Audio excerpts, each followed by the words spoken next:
Isang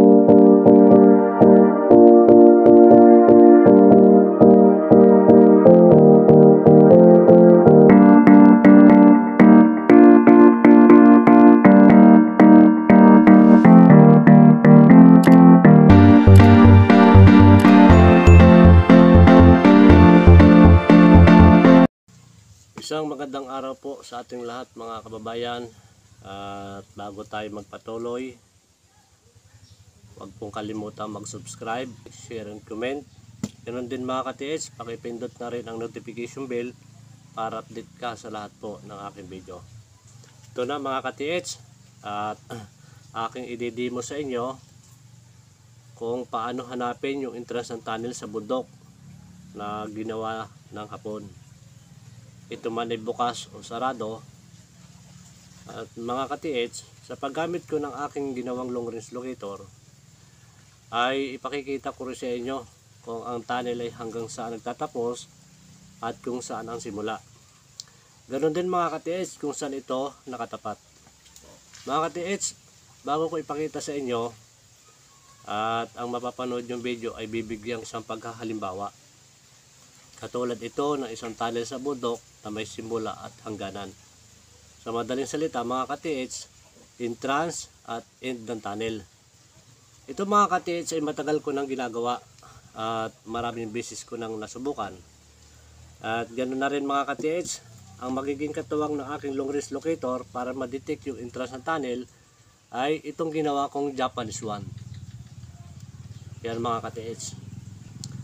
At ito mga ka-TH ay mayroong inilalagay akong bala para ma-detect natin yung entrance ng tunnel, at kapag nasa tunnel na kayo ay magkukumpas lang, gagamitin nyo ang long range locator kasama ang Japanese one sa direction ng north, east, south, west. At mga ka-TH, sa pamamagitan ng aking ibinabalang pang-detect ng tunnel sa aking ginawang range locator ay gagamitan na natin itong Japanese one. Ito mga ka-TH, at samahan mo ako para mapanood. At ang unang gagamitin ko mga ka-TH ay itong long range locator tripod antenna. At babalahan ko ito ng pang-detect tunnel. At kasunod na rin ito mga ka-TH, itutuwang ko itong Japanese one para mahanap natin yung entrance at end ng tunnel. Ito na mga ka-TH, at narito na tayo. At ito ay bibigyan ko ng isang paghahalimbawa. At ngayon, ito ay bagong gawang kalsada sa amin. At dito naman sa side na ito, ito yung maliit na irrigation. Yan, ito ay dating dinadaluyan ng tubig. Subalit ngayon ay wala na siyang tubig dahil doon sa simula ng pinagkukuhan ito doon sa taas ay nasira yung dam. Ngayon mga ka-TH ay ipakikita ko sa inyo, ito yung daanan ng tubig. At ito naman, itong kalsadang ito ay ginawa ng mga nagawa dito ng irrigation o imburnal sa ilalim para doon sa kabilang bandang yun ay doon pumunta ang tubig, doon lumabas. At para makapagpatubig may mga palayan doon. Ito mga ka-TH ay isang manhole o imburnal na ginawa nila na nangangahulugan. Ito mga ka-TH, ito yung ating i-demo na parang tunnel ng sa bundok ng mga Hapon. Ito mga ka-TH, ito yung entrance na tinatawag. Yan mga ka-TH, entrance yan. At dito nanggagaling yung tubig sa taas. Ngayon wala nga lang tubig at sira yung dam. Dito nanggagaling yung tubig papunta diyan. Tinatawag yan na entrance. At diretso doon sa dulo, doon naman lumalabas yung tubig na nanggagaling dito sa entrance. At para tumawid doon mga ka-TH, doon sa mga palayang dyan sa kabilang yan. At ito mga ka-TH ay aking ididemo sa inyo bilang isang pagkahalimbawa. At ito ay humahalin tulad na rin doon sa tunnel na ginawa ng Hapon sa bundok. Ito na mga ka-TH, at yung may puting yan, yan yung entrance. At ito naman mga ka-TH, ito yung kung saan nagtatapos yung imburnal sa kabila.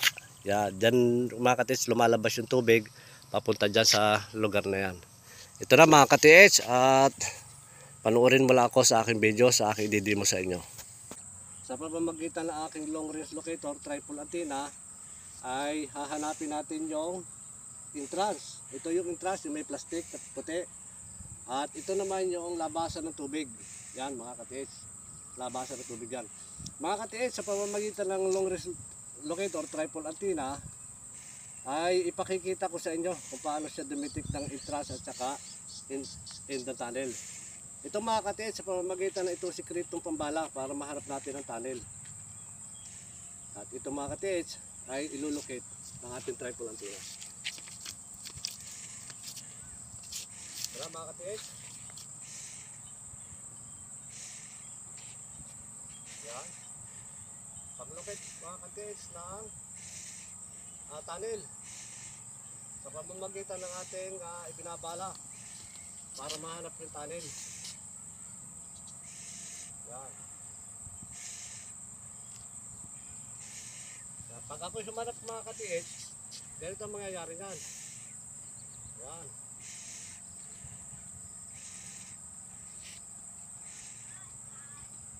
At kapag naman natapatan natin yung mga katiits yan, sa pamamagitan nitong long range locator triple antenna, pag natapatan siya, ay kusa siyang iikot mga katiits. Yan. Kusa siyang umiikot. Lalo kapag natapatan natin. Ito katiits, yung ilalim nito ay guang. Yan. Ito mga katiits, sa kagandahan dito. Mga katiits, at sa pamamagitan ng hahanapin ko yung entrance ng tunnel at saka yung kung saan nagtatapos yung tunnel. Ito na mga katiits, yung aking long range locator triple antenna na gagamitin ko para ma-detect yung tunnel at yung entrance ng tunnel at yung pinakang exit, yung pinakang last ng tunnel o end. At itong mga katiits ay tutuwang ko ng aking ginawang Japanese one. Itong mga katiits ang katuwang nito at para ma-detect natin yung entrance at yung exit ng tunnel mga katiits. Mga katiits, sa pamamagitan ng aking isikretong pambala para malukit natin yung entrance ng tunnel.